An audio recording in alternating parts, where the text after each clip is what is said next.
शम्भो महादेव शम्भो महादेव शम्भो महादेव शम्भो महादेव ॐ वन्दे देवमुमापतिं सुरगुरुं वन्दे जगत्कारणं वन्दे पन्नगभूषणं मृगमदं वन्दे पशूनां पतिं वन्दे सूर्यशशाङ्कवह्निनयनं वन्दे मुकुन्दप्रियं वन्दे भक्तजनाश्रयं च वरदं वन्दे शिवं शङ्करं वन्दे भक्तजनाश्रयं च वरदं वन्दे शिवं शङ्करम्.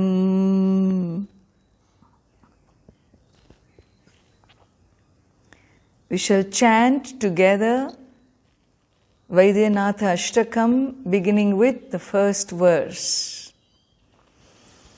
Shri Rama Saumitri Jatayuveda Shadananaditya Kujarchitaya Shri Neelakantaya Dayamayaya Shri Vaidyanatha Namah Shivaya Ganga Pravahendu Jatadharaya Trilochanaya Smarakalahantre Samasta Devairapi Pujitaya Shri Vaidyanatha Namah Shivaya Bhakta Priyaya Tripurantakaya Pinakine Dushtaharaya Nityam Pratyakshalilaya Manushya Shri Vaidyanatha Namah Shivaya Prabhutavata Samastaroga Pranashakartre Munivanditaya Prabhakarendvagni Vilochanaya Shri Vaidyanatha Namah Shivaya Vakshrotra Netrangri Vihina Janto Vakshrotra Netrangri Mukha Pradaya Kushtadi Sarvonnata Rogahantre Shri Vaidyanatha Namah Shivaya Vedanta Vedyaya Jaganmayaya Yogishwara Dhyeya Padambujaya Trimurti Rupaya Sahasranamne Shri Vaidyanatha Namah Shivaya Swatirtha Mrit Bhasma Bridanga Bhajam Pishacha Dukkharti Bhayapayaya Atma Swarupaya Sharira Bhajam Shri Vaidyanatha Namah Shivaya Shambho Mahadeva Shambho Mahadeva Shambho Mahadeva Shambho Mahadeva Shambho Mahadeva Shambho Mahadeva Shambho Mahadeva Shambho Mahadeva. He Shambho Mahadeva, Shri Vaidyanatha Shiva, Namaha. Unto you, my salutations, my namaskara. In verse number 7, we saw how, since the universe is an expression of the divine, We call the world of names and forms Prakriti, nature. And this nature, Prakriti, is the lower nature of the infinite consciousness. The formless infinite consciousness is in the Bhagavad Gita called Para Prakriti. And what is this here is Apara. Apara is inferior.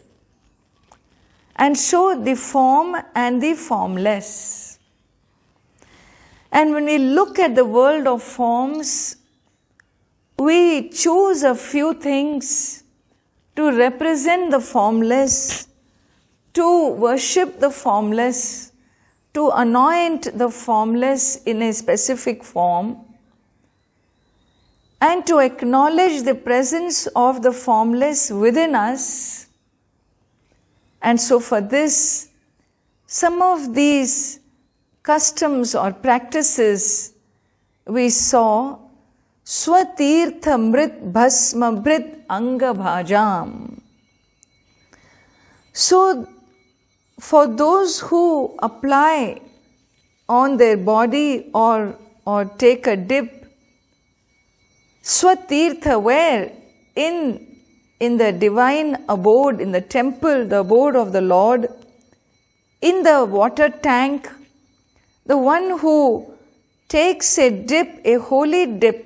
A holy dip is a dip for cleansing not the body but the mind. Water has cleansing property for both, for body, mind, sense complex. But when you take a dip in the temple pond, it is meant, it's a religious purification or a mental purification, and that is called Swatirtha in the temple pond or tank. Mrit, as we saw, the mud from below the sacred trees, like the neem tree, is considered very sacred. Or Bhasma Bhrit, taking the holy ash, applying the ash on the body. Why? Well, because ash is, when everything else gets consumed by fire, one thing that does not get consumed and does not decay in time is the ash. And hence it symbolizes the eternal being. And so for protection of the eternal being, we apply the ash on the head and at times different parts of the body. And so, Swatirtha Mrit Bhasma Bhrit. So the sacred trees also, in homes you find they will hang the sacred neem, a branch is hung. Well, because the neem keeps away the negative, evil spirits, it keeps away. And it is also said the neem, the tree is known for its curative powers, as we know. And in India, she's called, Mariamman. You worship, you call the goddess. In worshipping the neem tree, it is a calling of the goddess which has the curative power to take away illness, to protect you from the negative, the evil, the wrong spirits.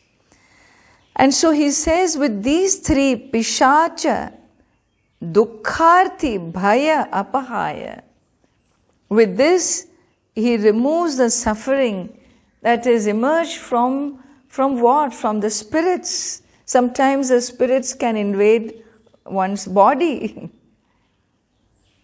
And therefore, to keep them away, removing them, or sorrow, a deep depression. People are depressed, sometimes they don't know why they are depressed. They feel low, they don't know why they feel low. Well, to take away these kinds of sorrow, very, very sorrow which has no specific reason. Maybe it has a chemical reason, who knows? Biological reason, who knows? A past life reason, who knows? Whatever be the reason, the one who removes the sorrow, one who removes the spirits, and bhaya, one who removes the fears. So many fears we have. Why do we have so many fears? Well, with our fears we experience the world as fearful. What you see internally is what you will see externally. Because we don't always really see, no one really sees the external world. We always only see the internal world. If you're looking at the tree in front of you, you're not looking at the tree in front, you're looking at what your eyes report here internally. And so you experience the world as you experience what is inside, as the ways the senses report to you, as the way the mind, your thought system talks to you. That is how you see the world. And so it is very, very important how we experience the world. People have different misconceptions in experiencing the world. Number one, we distort the world. Very often we do. Very few of us really, our inner reality represents the external, and the external reflects the internal. It is very, keeping it as simple is not often seen. If somebody at work, comes up to you and says, "Oh, you're making a mistake here, look, this is not the way it is to be done," tries to help you, and then I worry that this person is finding mistakes, he's close to the boss, he's going to complain against me. So this is called distortion. You're experiencing a world with distortion. The distortion is coming from within. From within. It is one level of experiencing the world. That poor guy came to point out so that you are protected. But you doubt his integrity, his intentions. So this distortions is one way we experience the world. Whatever is inside, the internal distortions are reflected in my experience outside. And sometimes we change, we distort, we substitute.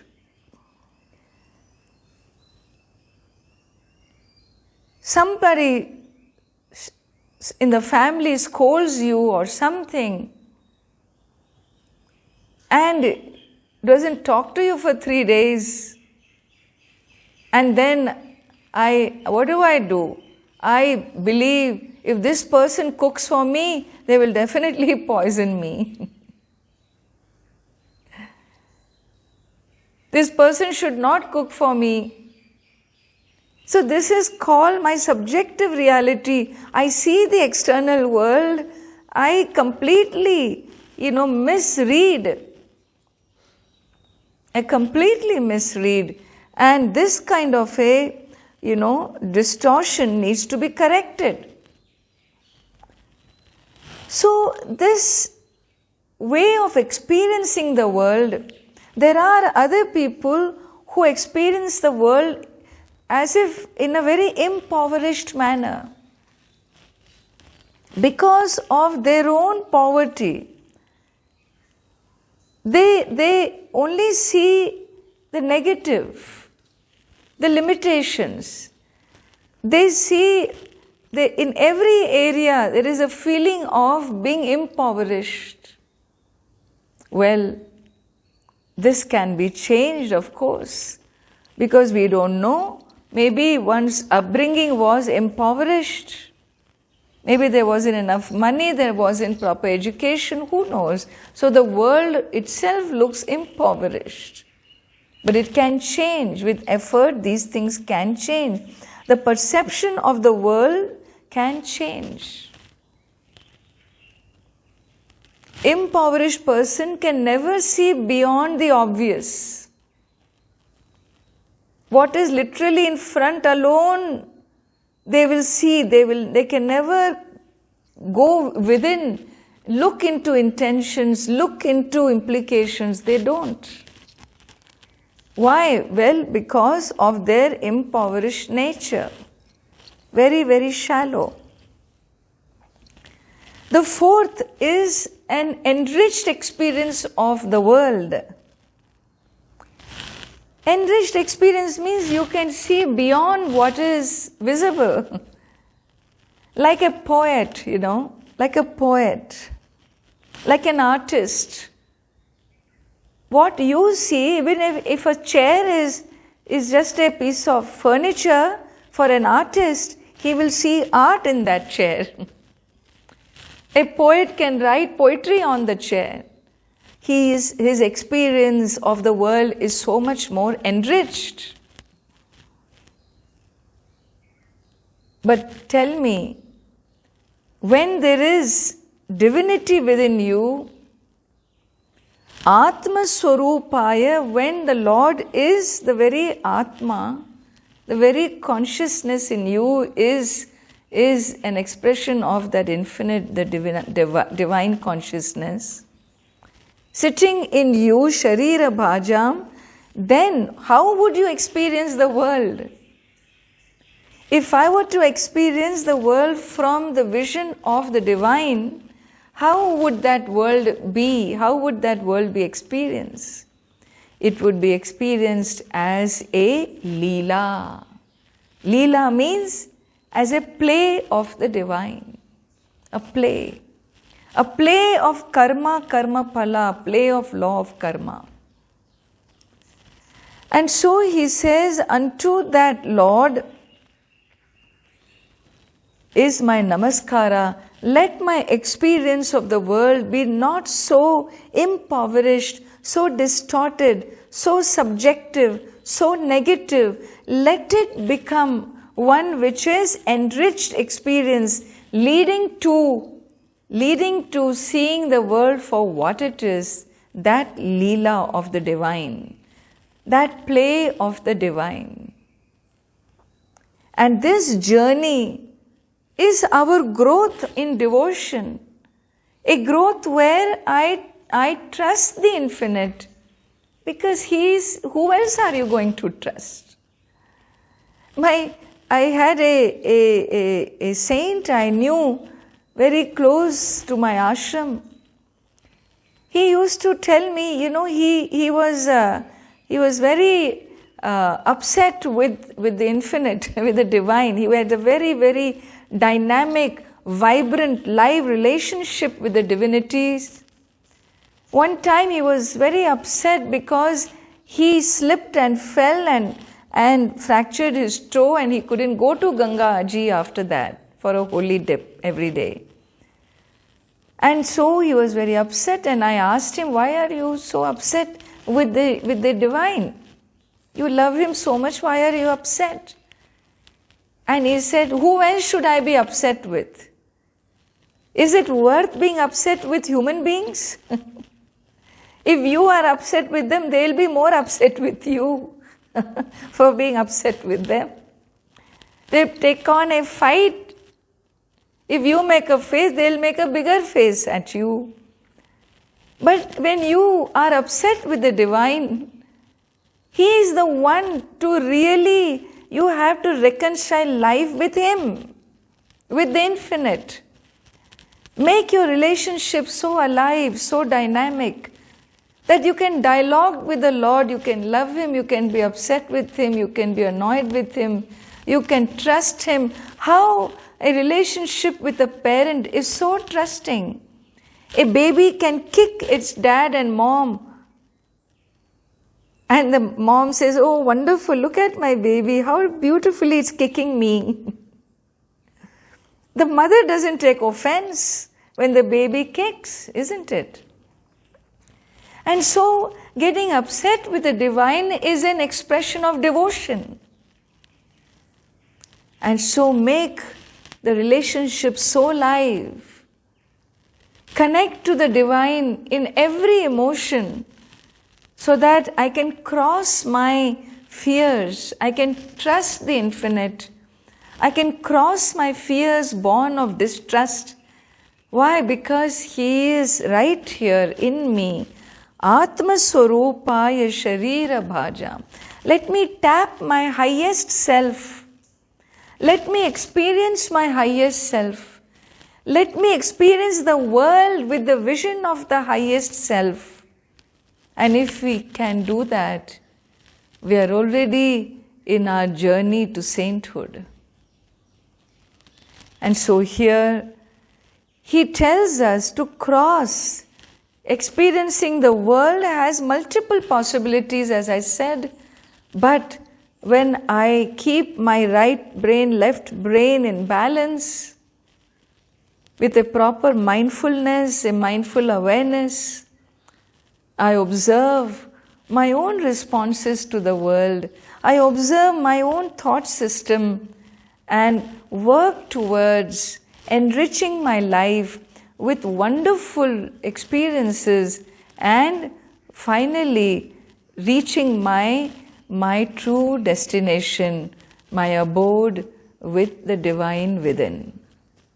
Continuing, Shri Neelakantaya Vrishadhvajaya Shri Neelakantaya Vrishadhvajaya Sraggandhabhasmadyapi Shobhitaya Sraggandhabhasmadyapi Shobhitaya Suputradharadi Subhagyadaya Suputradharadi Subhagyadaya Shri Vaidyanatha Namah Shivaya Shri Vaidyanatha Namah Shivaya. So here some words describing the divine repeats, reminding us that this is the form of the divine. If you wish to worship Him in a form, you wish to worship the formless in a form, then let this be a beautiful form, a pleasant form chosen. Neelakantaya, He is one who has the blue neck because of that hala poison that the divinity took. Vrishadhvajaya.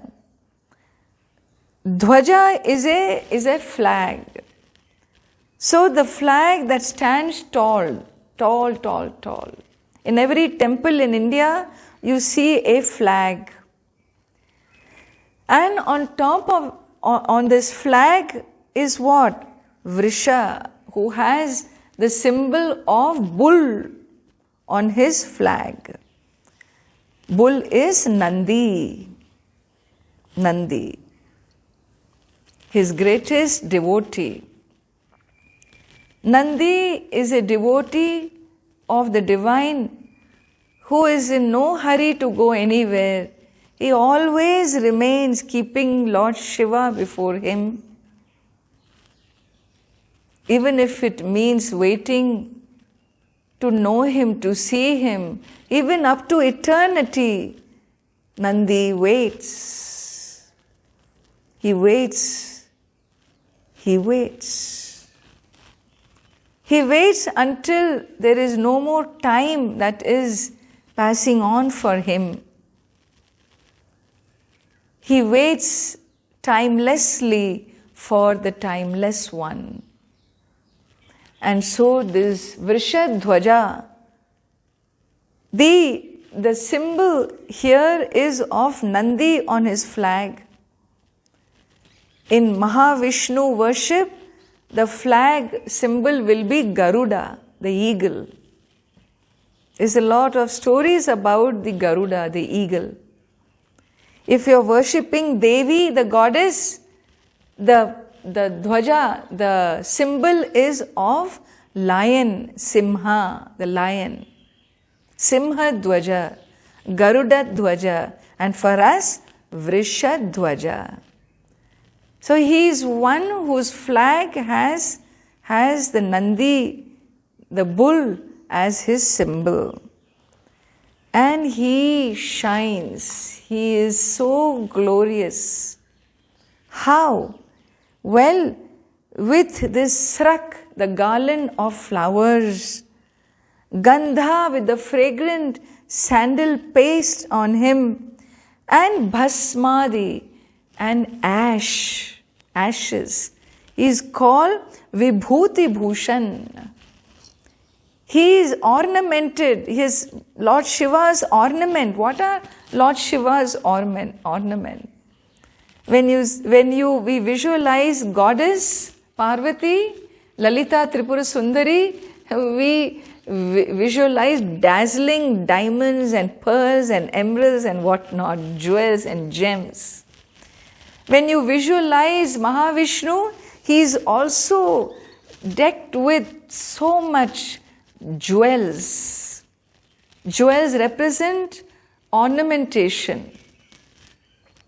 The whole universe is the Lord. The Lord is the formless, and the universe, the forms, are his ornamentation. But when you visualize Lord Shiva, the formless, what is his ornamentation?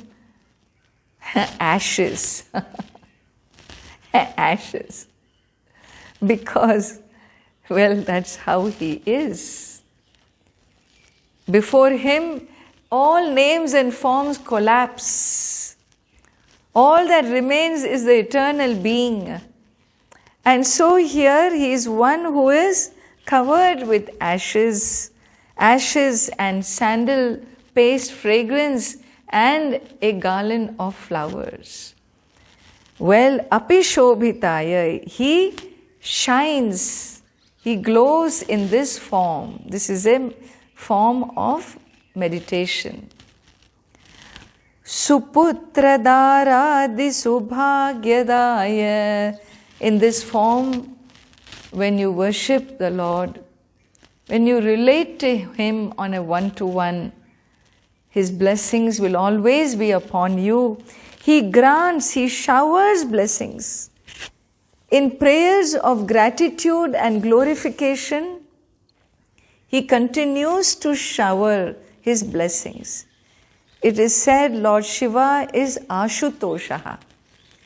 Very easy to please. You pray to him and you see the result immediately. Really, all that is needed is our efforts. And what results will he give us? Well, Suputra, he will give good progeny, not simply Putra, progeny, Suputra, good progeny, noble children, good children. Sudara, a good wife, not just any wife, a wife who gives you hell, no, good wife. So Suputra, Sudara, Adi. Adi means like that many things. Good vehicle, good home, good property, good friends, good parents, good neighbors, good leadership, good everything. Suputra Dharadi, that Adi refers to etc. and so on, everything. Subhagyadaya is a giver of bhagyam. Bhagyam means just prosperity, auspiciousness, prosperity. His blessings, when he showers his blessings, everything works for us. Pray for that blessing. Have the gratitude. Glorify the divine is the theme of this verse. And tomorrow we shall see the concluding short verse. It is a concluding mantra, and with that I will introduce the Mahamrityunjaya Japa mantra for you tomorrow. Shambho Mahadeva, Shambho Mahadeva, Shambho Mahadeva, Shambho Mahadeva, Shambho Mahadeva, Shambho Mahadeva, Shambho Mahadeva, Shambho Mahadeva. Om Shanti Shanti Shanti.